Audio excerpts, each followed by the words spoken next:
Each morning I wake up, right after I thank the Creator for my existence. And I give gratitude. I show appreciation for the things that I'm grateful for by enumerating them in my mind. The very next thing I do is I ask myself, what am I going to create today? What do I want to create today? I do all of those series of synchronistic things, synergistic things, because they create a synergy. They create an energy field as they interact with each other that neutralizes anything else that could be trying to come into my world first thing in the morning. So when I first wake up, I don't say, oh, my foot is hurting. I don't say, oh, it's my back. Let me check in with my pains. Let me check in with my letdowns. Let me check in with my heartbreak. Let me check in with the fact that I don't want to go to work today. I don't do that. I don't give my automatic pilot, my subconscious mind, the opportunity to come in and take charge of my day.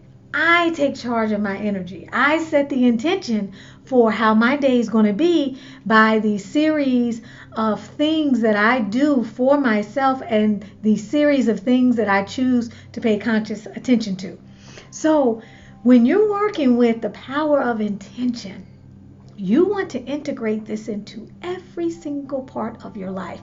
Trust me, ladies and gents, the key here is to become so good that throughout the day, on a very regular basis, you are able to check in with your intentions. And from one moment to the next, you're actually, as some people will say, timeline jumping or traveling to parallel universes by way of the intention that you choose.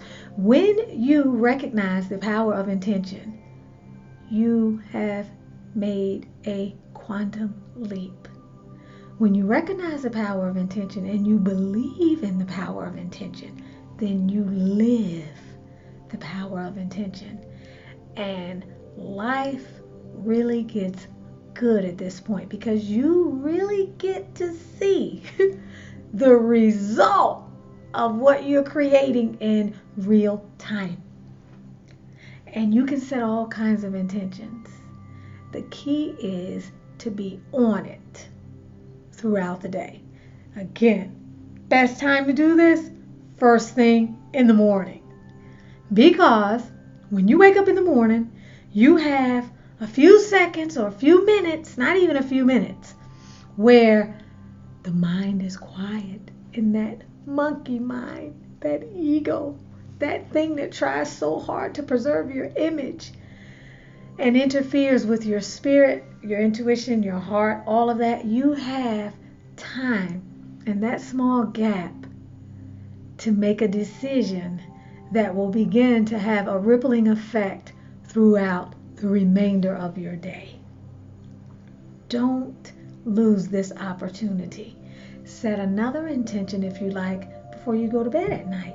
Set intentions each time you go through your day and you realize that there's something you want to turn out a certain way. Set the intention. I'm going in here today to the job fair to get an interview. I set an intention when I made the decision to come out of maternity leave, and I wanted a job that was close to my older daughter's school. I chose from 3 schools, and I decided I want to work at Cohen. I'd heard about a Atlanta job fair. I set the intention to work at Cohen.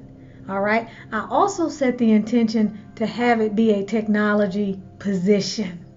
Okay. Although at the time of the interview, I felt it would be, at the time of the job fair, I felt it would be language arts or social studies.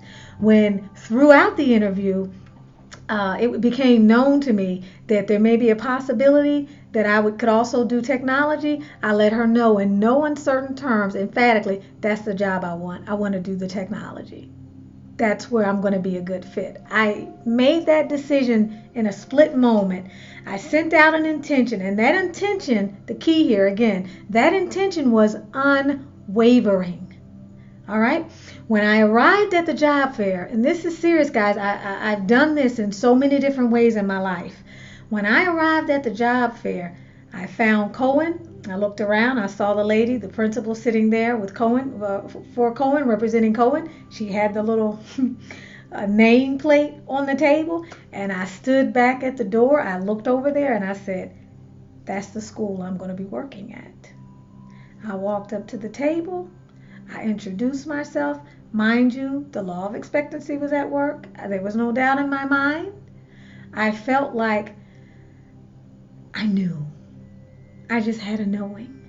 Okay, and this was the job that was 2 miles down the street from my daughter's school, who was in kindergarten at the time. And so I knew that I needed to be working there so that I could leave there, grab her, and then get back to get my little one, my newbie. I got that job. I got that job within 15 minutes. I had that job at that school.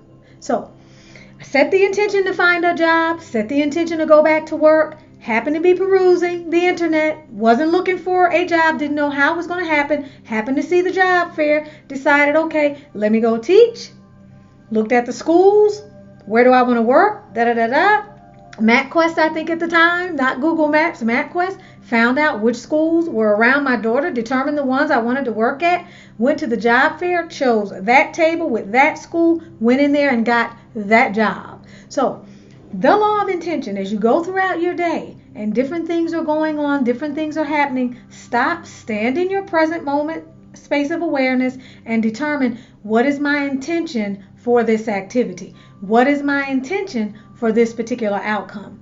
So as you become more fluid with using the law of intention, you'll find you're not just using it in the morning, you're using it throughout your day, and that's when you become the law. And once you become something and you're standing in it, you no longer have to act as if, it becomes your default vibration. And that is when you really are standing in your power. You're really realizing the fruits of your power. So enjoy the law of attention. Intention.